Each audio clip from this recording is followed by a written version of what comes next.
Buckle up, folks, because January 2025 saw America's immigration policy take a hard right turn into, wait, they can do that? Territory. We're talking military planes, folks. The kind usually reserved for, transporting troops and equipment, not whisking away people who just happen to be on the wrong side of a border. Over 500 individuals were swept up in a massive operation aptly named Operation Fast Track. These weren't your everyday jaywalkers either. The government labeled them illegal immigrant criminals.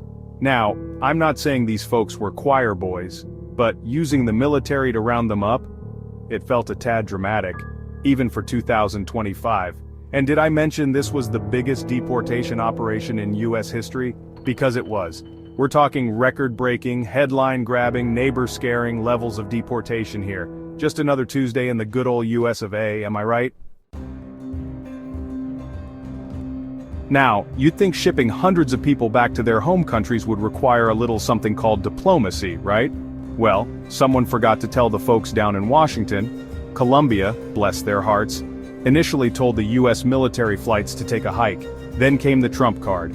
No, not Trump. Okay, fine, it was that Trump. The former president, still a force to be reckoned with, threatened tariffs and sanctions on Colombia if they didn't play ball. Because nothing says we respect your sovereignty like economic warfare, right? After some tense negotiations, read Colombia blinking first, they reluctantly agreed to accept the deportees.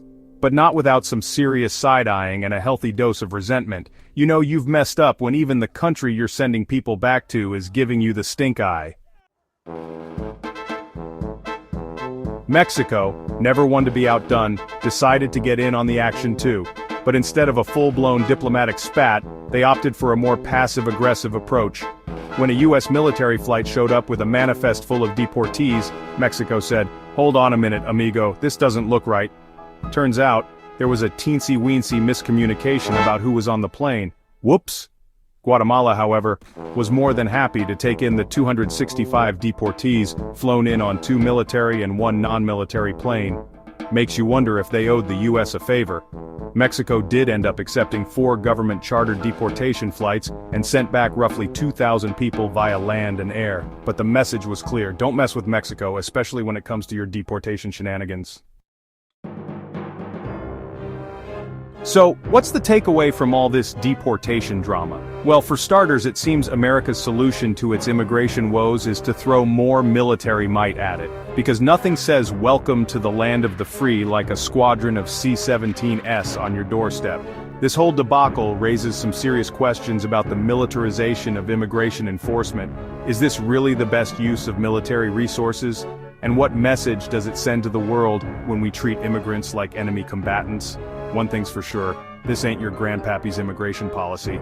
This is 2025, baby, where the lines between national security and immigration control are blurrier than ever. And if you're caught in the middle, well, let's just say it's not a flight you want to be on. Rights of immigrants facing deportation. Right to an attorney though not at government expense. Right to a hearing before an immigration judge. Right to appeal the decision to the Board of Immigration. Appeals by or federal courts. Protection under international laws, such as the right to seek asylum. Controversies and criticism. Family separation. Deportations can lead to the separation of families.